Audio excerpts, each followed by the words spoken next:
Hi class, it's Rachel Hollis here, and I'm going to be demonstrating Chapter 2 today, which is Basic Photo Corrections.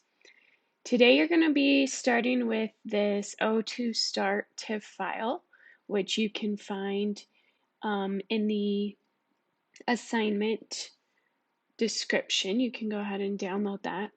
And then you're going to open it up in Photoshop. So you can go to File, Open, and then you can navigate to where that TIFF file is, either in your downloads or if you want to save it somewhere, you can. So a TIFF file is much like a JPEG. However, it does not have any lossy compression. So what that means is every time that you open this TIFF file, it's going to have the exact same data and number of pixels involved in the photograph and attached to it. A JPEG actually is using lossy compression and it loses pixels over time. So a TIFF file is actually a more quality file that you can work with that's not going to do that. So we're going to be starting on page 32 in your book, and you can see on page 33 what our photograph is going to look like when we're done. So we're going to be cropping this image, we're going to be fixing this seam here, and we're also going to be removing this person over on the right hand side of the image. So first we're going to talk about resolution and image size. So when you are dealing with a photograph like this, it's probably been scanned. And you can tell that it's been scanned because it has this white background here and it's not exactly straight. And you can also tell because of this white border around the edge, that's an old photograph that somebody has scanned. When you are going to be editing a photograph in Photoshop, you usually want it to have a specific resolution to it. And so when you're scanning a photograph, you definitely want it to be at least 300 dots per inch or pixels per inch. Now let me tell you what a pixel is. So if I zoom in here on this image, all the way in, I'm going to start seeing little squares. You guys see those? Okay, so those little squares, each square is a pixel. And you can tell as you zoom further and further in that each square has a slightly different color. So all of those squares combined together, when you look at the image, are going to blend with your eye, and you're going to start to see these colors in the image. Okay, so your eye sees it as one color, but when you zoom in, it's a whole bunch of different colors of pixels. So that's why the more data we can gather when we're scanning, the better. So we want to get it up to at least 300 dots per inch or pixels per inch. So when you're looking at an image, you can go up to image and image size, and this is going to tell you a lot about your image. So it tells me the size of it is 13.3 megapixels, the dimensions in pixels, and then down here it tells me the dimensions in inches, and it tells me the resolution. So this particular image they scanned at 240 pixels per inch, and it's a 9 by 9 square. So you can actually change things in here if you want to. You want to make sure that the resample box is checked. And if you were to change this, it depends on what you're going to be doing with it after you're done. But let's just say we change the resolution to 300. What that's going to do is it's going to actually create more pixels based on the ones that are already there So you can see that your file size is going to increase from 13.3 to 20.9. And then the size is going to stay the same. So what it's doing is it's just putting more dots per inch. If you were to click OK, then it would go ahead and add those. We don't want to do that today, but I'm just showing you that if you wanted to change the resolution of your image, Photoshop is pretty good at dealing with that. But usually, if you can start with a more high quality image, the better off you are. Okay, so I'm going to skip over to end of page 37. So the first thing we're going to do is save this. So we're going to go to File, Save As, and you want to have a folder for your labs. I'm just going to call my folder Labs. And then this one we're going to call O2 Working. And we're not going to save it as a TIFF. We're actually going to save it as a Photoshop document or a PSD. That's what you want to save all of your documents as first is a PSD.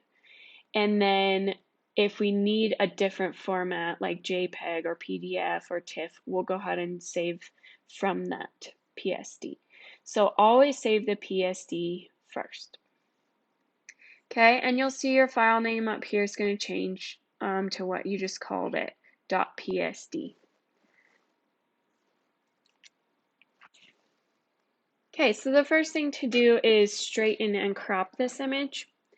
So for that, you're going to be using the crop tool, and that's over here on your left-hand toolbar, and it's the C shortcut. If you hover over any of these tools, you can see the shortcut letter. So this is the crop tool. And when you first get to it, this should actually be cleared, but I'm just going to click the clear button because mine had some stuff in there already. So you're going to be using this bar up here at the top that changes based on what tool that you're on.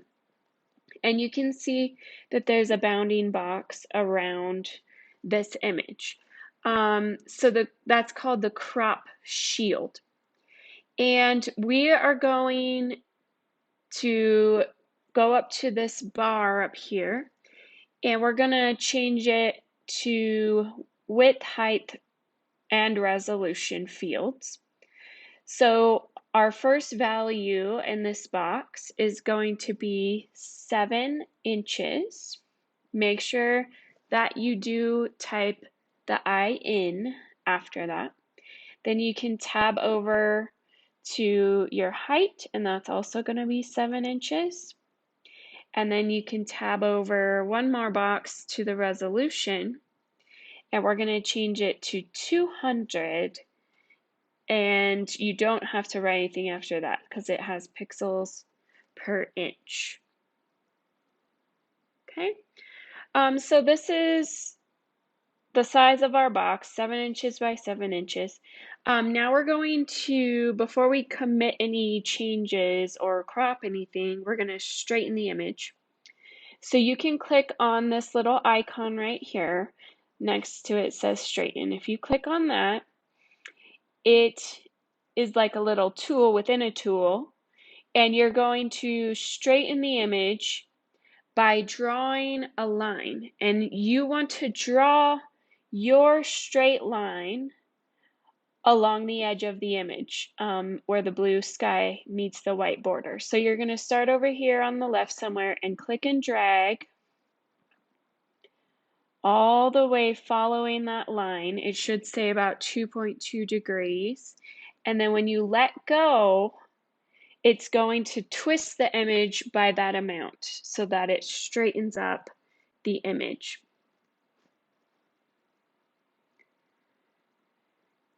Okay, and when you release, it will straighten the image so the line that you drew is parallel with the top image of the image area.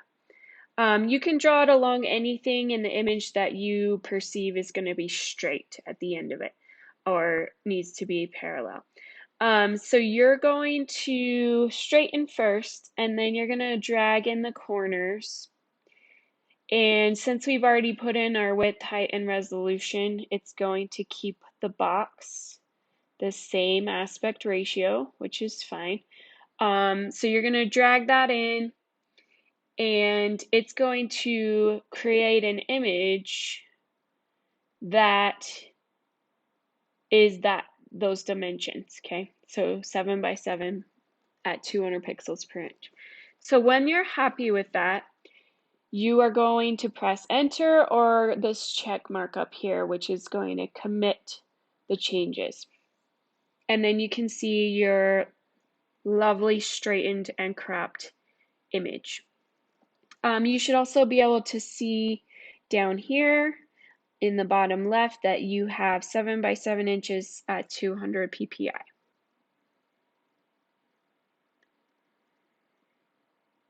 Okay, so now you just want to save that. Control S or Command S on a Mac is going to save that for you. You'll get really good at keyboard shortcuts in this class. Okay, so next we're going to be adjusting the color and the tone of this image.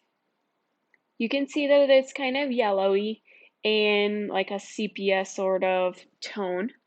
So we're going to be using curves and levels adjustment layers to remove the color cast and adjust the color and tone of the image. So you're going to go over to this right-hand side of your screen, and yours is probably on Essentials mode. You can change the mode up here where this little drop-down arrow is. Make sure it's on Essentials just for right now so it can match mine. And then you're going to go to the Adjustments panel.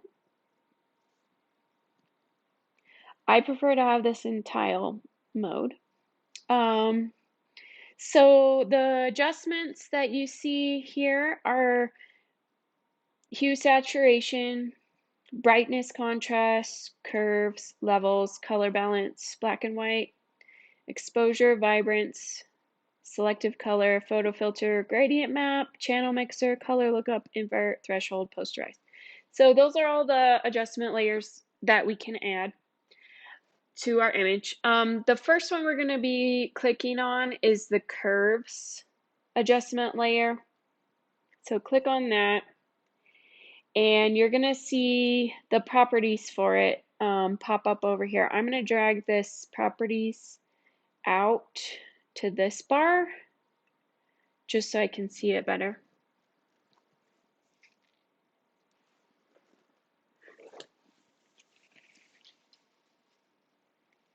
Okay, so over on the left-hand side of the properties, you're going to see this little white eyedropper, a gray eyedropper, and a black eyedropper. You are going to be selecting the white point in this image. So you're going to use the white eyedropper tool. And what that wants you to do is it wants you to pick what pixel should be white in the image. And when you click on a pixel that should be white, it makes that pixel perfectly white and everything else adjusts relative to that. So if I click on the white stripe on the girl's dress, it's going to make that pixel white, and then everything else is going to be lifted up to match relative to that being white. Okay, you can try different areas of the picture. So if you want to try the little girl's sailor dress, you can get like a little bit different effect. See how that's more blue. If you go like and select something that should be yellow, obviously it's gonna really skew out the colors in your image. So you want to select something that's supposed to be white. And if you need to zoom in, you can use the zoom tool.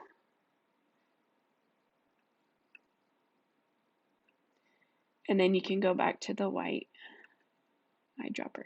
So when you're happy with that, that's all you need to do on that. That's your curves adjustment layer. And you'll notice down here, it's showing up in your layers panel. So you have your background image and then you have a curves layer. Okay, now we're going to be using a levels adjustment. So then you're going to go back to the adjustments panel and you're going to click levels. And it's going to add another layer down here called levels 1. And for levels, you're going to see this histogram, which is basically a graph of the darks and lights in your image. So you can see that we've got some colors that are clipping out on the white side of things. So 255 is the white side. So we do have some really bright whites in this image. And we're going to be dragging this around to kind of distribute the tonal values in the image. So we're going to drag the left triangle, which is your black point. You're going to drag it to the right, where significant shadow tones start to appear. So notice we don't have a lot of shadows in this image. So you're going to drag those shadows in to the right until about 15 is the black output. So right here you'll see 15. And then all tones less than 15 will actually be black. So you'll see there's some darker shadows now. The middle triangle, we're going to drag a little to the right, which is our gray values. If you drag it way to the right, you'll see that it starts to get really dark. We're just going to go to 0.90. And we're not going to play with the whites at all because there's already some that are clipping out. But if you wanted to bring in the whites, you'll see that image starts to get brighter. But we don't need to do that with this particular image. So 15 and 0.9, and then just leave this one at 255. Okay, next I want to talk about flattening an image. So flattening an image is merging all of these layers into the background layer. So you lose the ability to adjust these if you flatten your image. Flatten only if you no longer need the flexibility of adjusting the edits you previously made using separate layers. So you really want to be sure before you flatten an image. But here's how you do it. You go up to the layer menu and you flatten image. Okay, and that takes you back down to just one background layer.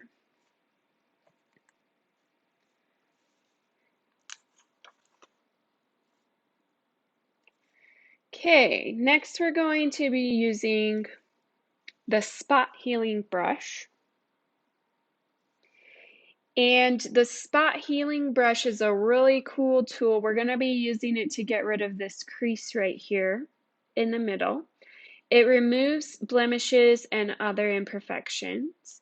It samples pixels around the retouched area and matches the texture, lighting, transparency, and shading of the sampled pixels to the pixels being healed. So your spot healing brush is right here. It looks like a Band-Aid. We call it the Band-Aid tool. The shortcut on this is J. So you're going to click on that. If you click and hold on that, it's going to bring up a bunch of other tools as well. So just keep in mind the tools in Photoshop are stacked over here in this toolbar. You've got a bunch of drop-down menus. But this spot healing brush is the first one on that menu. So you're going to zoom in. So press the Z key and click until you can see this crease really well. And then you're going to go back to your spot healing brush tool. And you're going to open up this little brush drop-down menu at the top here. This is the brush for the spot healing brush.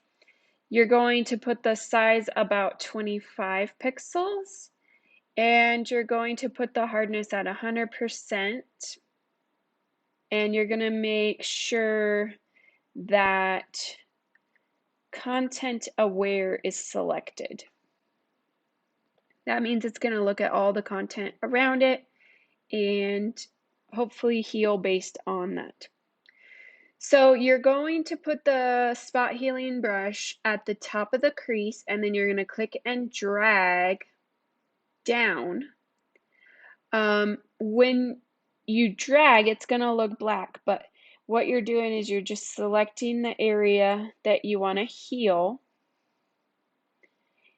and then when you release, it does the healing on it. Okay, so keep going, dragging down along that line. If you want a slightly bigger brush, you can use the right square bracket key on your keyboard, or smaller is the left square bracket key.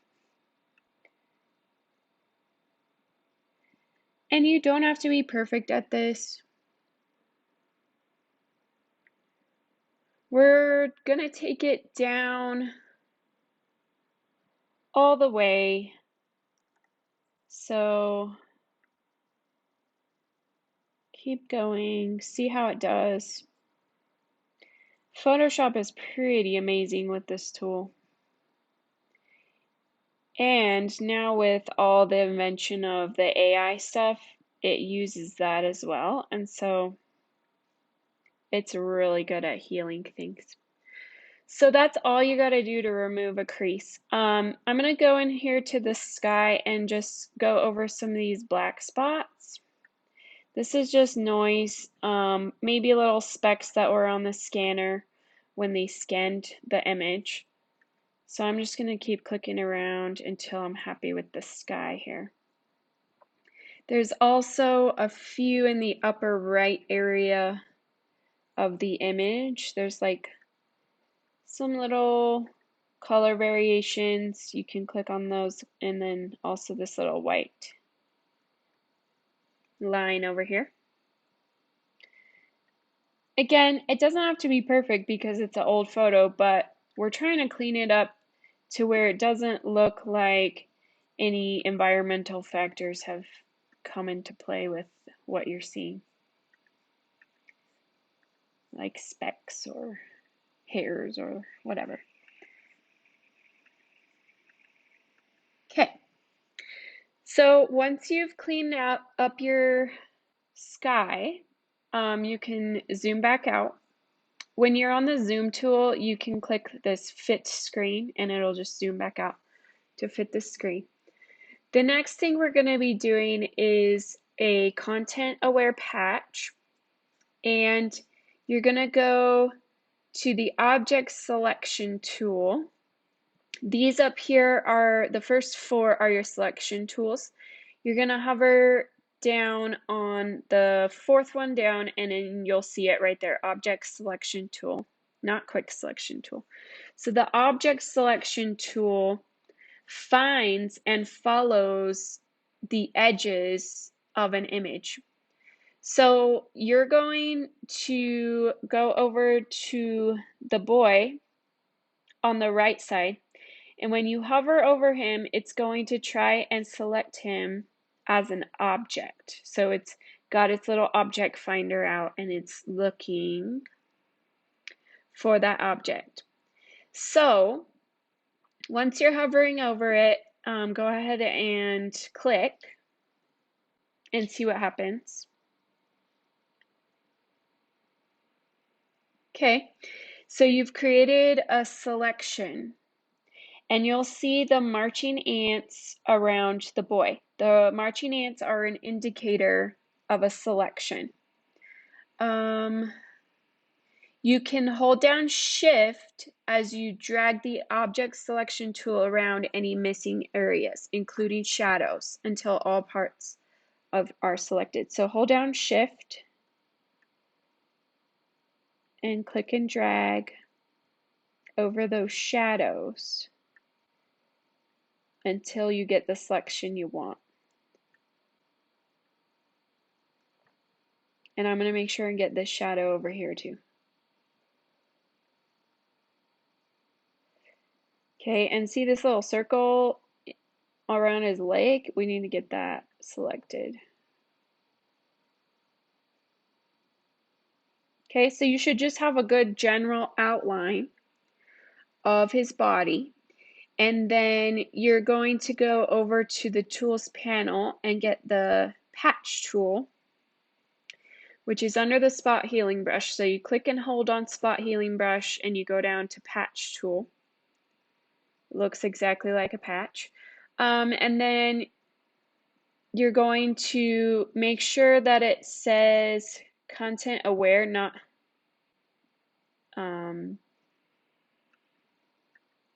pattern. Let's see, where do we? Oh, there it is. So under normal, we're going to change that to content aware. And then it's going to look at the content around it. And we're going to make sure that structure is set to 4. That's determines how closely the patch reflects the existing image content. So you can kind of adjust that based on how it works, but you just kind of have to try it. But 4 is going to work for us here. So then we're going to click on the boy, and you'll see the pointer has the little patch with the right arrow. So you're going to click and hold and then drag to your left until the boy disappears. And then you let go, and it replaces the previous pixels of him with the pixels of that other area. So now it looks like just a section of the bridge. Okay, it's not perfect, but we'll just go with it. So Command D or Control D to deselect. You're going to see that mine has still this outline of the boy, which is not great.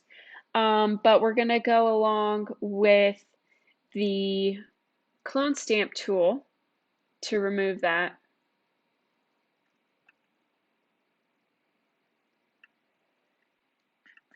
Oh, there it is. So clone stamp tool is right under the brush. Its shortcut is S. The clone stamp and the healing brush are really similar, but the clone stamp, you have to sample an area.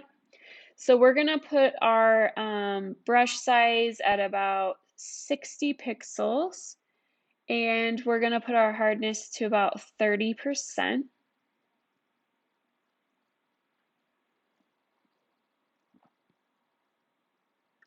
Okay, make sure this aligned box is checked right here. And then we're going to zoom in to an area that we need to fix. So I'll start at the top of this wall right here. And we're going to Alt click or Option click on the Mac using that clone stamp tool. So let's go back to that. So we're going to Alt click on the source of what we want to use to be the new area. So I'm going to Alt click over here to the left. Then I'm going to hover over where I want to patch and click over there. So you can see how it takes whatever you Alt clicked or Option clicked on, and then you can use those pixels to replace the other pixels. Notice how I'm getting a little bit above the edge and below the edge so that I can pick up the shadows and the highlights as well. Okay, so you want to go along and do that. You can make your brush bigger, smaller, again using the square bracket keys. Okay, so we're going to just kind of go along, and the clone stamp is not as easy as the Band-Aid tool, so you have to do your Alt click and then patch. Alt click and then patch. So you want it to still look natural, so sometimes you might need to Alt click on over a seam in the bricks so that you can kind of continue the look of that seam. So you can just do this for a few minutes. If you need to pause the video, go ahead.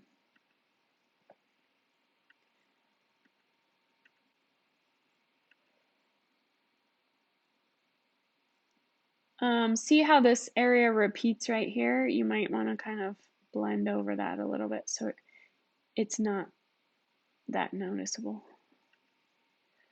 Okay, so we're just kind of trying to take away any attention from this area right here in the image. We don't want it to look like somebody got cut out of there.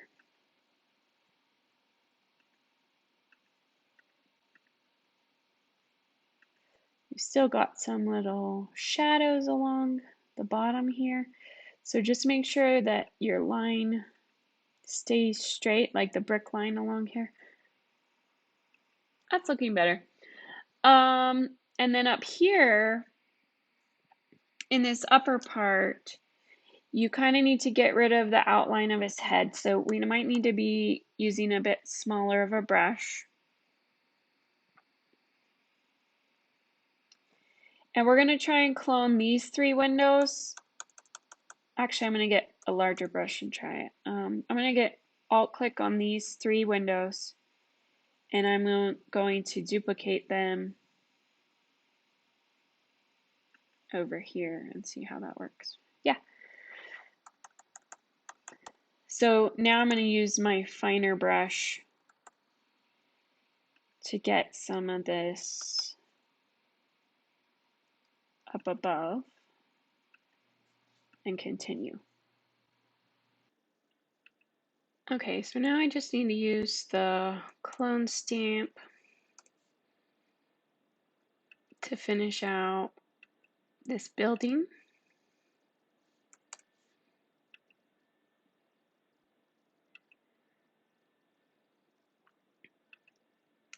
So again, I'm just alt-clicking either above or below what I want to copy. And then I'm just kind of copying that over these areas that look like they may have been cut out.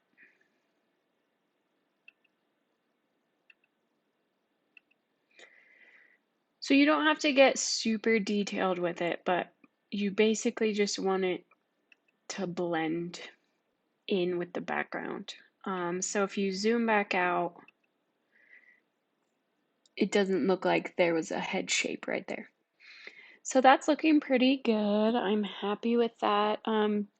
You might just need to make your brush a little bit smaller or bigger and kind of clone parts of the wall. You can see where my grout lines down here aren't looking too good, so I'd probably go over here and copy a bigger chunk of that to just kind of get those grout lines over here as well. There's different modes you can put it in. Normal is the most common. So you can play around with these modes. You can also play with the flow of it. So if you don't want it to be as strong, you can try messing around with that setting as well.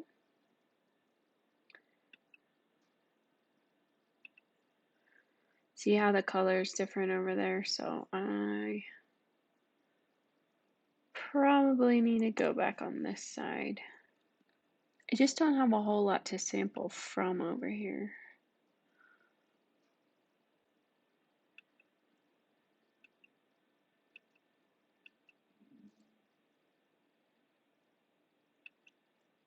See, once you get a little bit too far, it's going to start picking up things like her dress. So you could spend a while on this little brick pattern right here. I'm not going to be super picky about it, but I do want you to understand how it's done. Okay, and then the last thing that we're going to be doing is sharpening the image. Anytime you edit an image, the last thing that you want to do is sharpen it. And sharpening filters are built into Photoshop. And so we're going to zoom in till we can see the boy's shirt clearly. And then we're going to go up to the filter menu. and we're going to go down to noise, and we're going to choose dust and scratches. And you can see if you uncheck the preview box, that's original, right, where you're seeing the speckles on his shirt.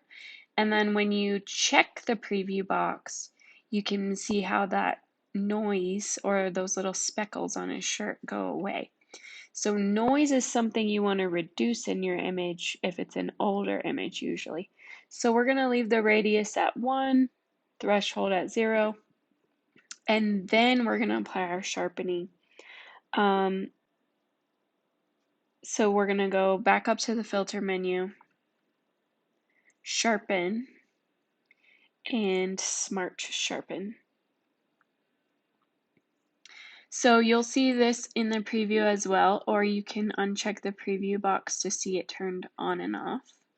But what sharpening does is it enhances the definition in the lines of the image.